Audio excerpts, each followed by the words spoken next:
The Chicago Bulls and AK made it clear at the end of last season that the Chicago Bulls were lacking things that would immediately be addressed during the offseason. And when the draft came along, it was the first indication that AK and Eversley are somewhat active this offseason. So we're going to talk about all the new moves the Chicago Bulls have made so far and talk about why continuity this time around may not be as bad of an idea as it was last year right after this. Extra. This shit is hard.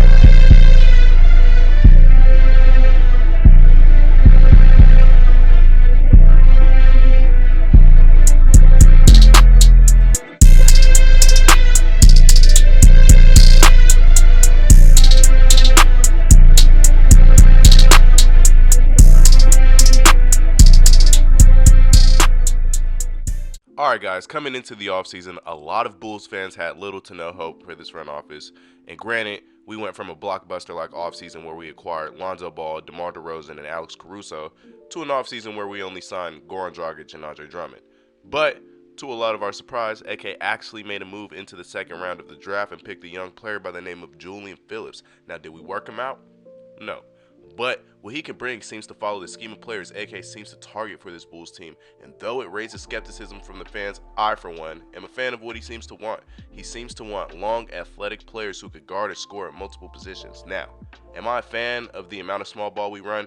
That's a different conversation, but Patrick Williams, Dalen Terry, and even Ayo, if you want to say, because, he can guard the three depending on the scenario. All defensive-minded players who have enough offense to build off of, and coming from Tennessee, Julian Phillips averaged 8 points and 4 rebounds with, really low 3 percentage at 23. But to that, I'd point out that the Bulls just hired a really good shooting coach in Peter Patton. And two, if you go back to high school, he didn't really attempt as many threes, but he averaged 37%.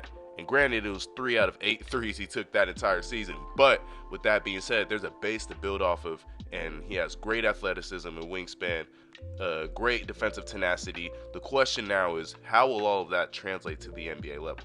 How will AK and the Bulls do a good job developing that shot and that talent so he can be a solid scorer, a solid 3-and-D player?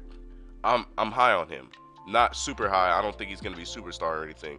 But I think he could bring something valuable to what this Bulls team needs. Now, next, surprisingly, undrafted, we were able to sign Adam Sanogo from UConn, the NCAA tournament MVP. Now, some say he was a steal of the draft, and that's to be seen. But as far as what we have seen, he averaged 17 points and 7 rebounds during his time at UConn. And standing at only 6'9", it gets made up for by his massive 7'3" wingspan. He could be an absolute hound on the defensive end. And because of his frame and build, if you plug him onto a young bench rotation, I for one believe he could show some form of promise. We know how Billy is with young players, and he's on a 2-way contract, so he can only play a certain amount of minutes. But I think he can do something solid when he's on the court.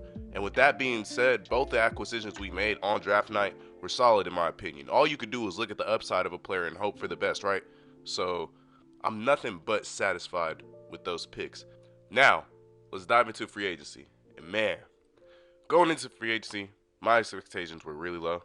I didn't think we'd do much, but we actually made some very solid moves. And the first ones, of course, we locked Vooch and Kobe into their new deals. And look, I know many Bulls fans they're sick of them, and it's understandable. But if you actually watch the games and not pay attention to the scoring aspect, Kobe White likely had the best season of his career in terms of all-around play because his defense was really good at stretches of the season, and his facilitating and dribbling, it really seemed to have gotten a lot better towards the second half of the season. Now, when it comes to Nikola Vucevic, he was the most consistent Bull we had this year, point blank period. There wasn't very many replacements for Vucevic going into the offseason, and there aren't any now, so signing him was the safest bet, and considering he still is top 10, 20 big in this league, his talent and floor spacing ability is enough for this team, and might I add, Bulls fans give him such a hard time on defense.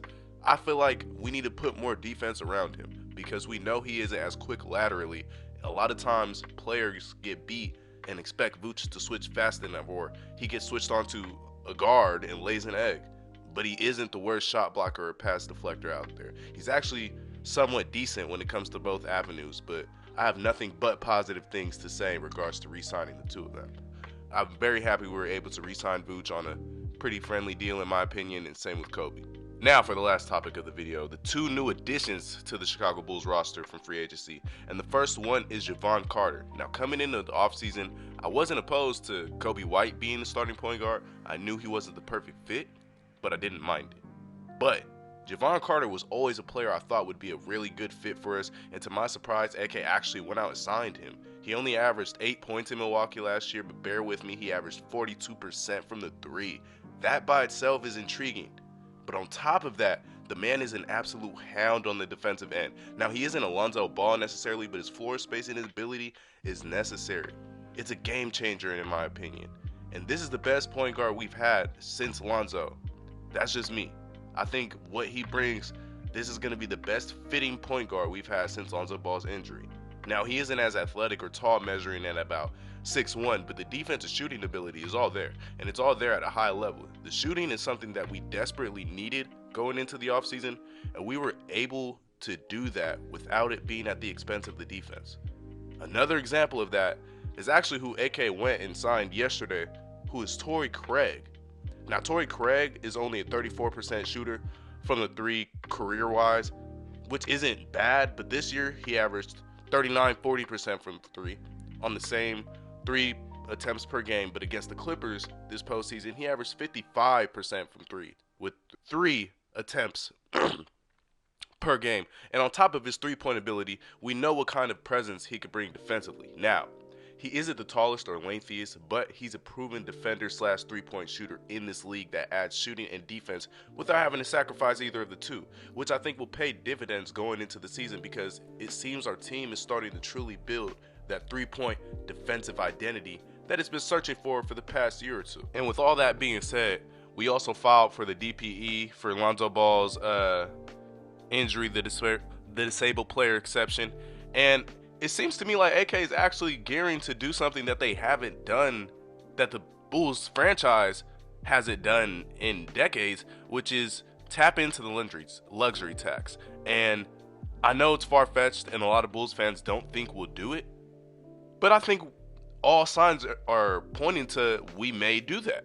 And, you know, AK said we'd have to be a competitive team, 6 to seed and all that, but I think maybe this front office sees what we have and what we're adding as something that makes us that competitive team. I think they saw what we were able to do last year. They saw the parity, and I think they think that this core can do something. Now, I understand that's to be seen because what we've seen, it hasn't worked. We've seen our core 3 share some of the most playing time in the NBA of any 3 players, and it still didn't work out. But now we have a better point guard, more defense, more shooting. The sky's the limit for this Bulls team, I feel like. I understand that a championship is very far out of reach right now. We're nowhere near contenders, but AK wanted to be somewhat competitive, and they're really reluctant to go into a rebuild, this front office. And I really like the aggression that they're showing, and I like the time that they're taking to not just sign any big name player immediately, but they're taking their time to go out and see what this team desperately needs and try to fill them the smartest way possible, if that makes sense. But that's all, y'all. That's all we got for today. We're going to be pumping out a whole bunch of new episodes of the Chicago Bullpen now. I hope you guys tune in for a lot more content. Subscribe to my channel. Follow my Twitter. Follow my Instagram. You can add me on PlayStation Network, all Chicago Bullpen. I hope you guys have a blessed one. See red, and peace out.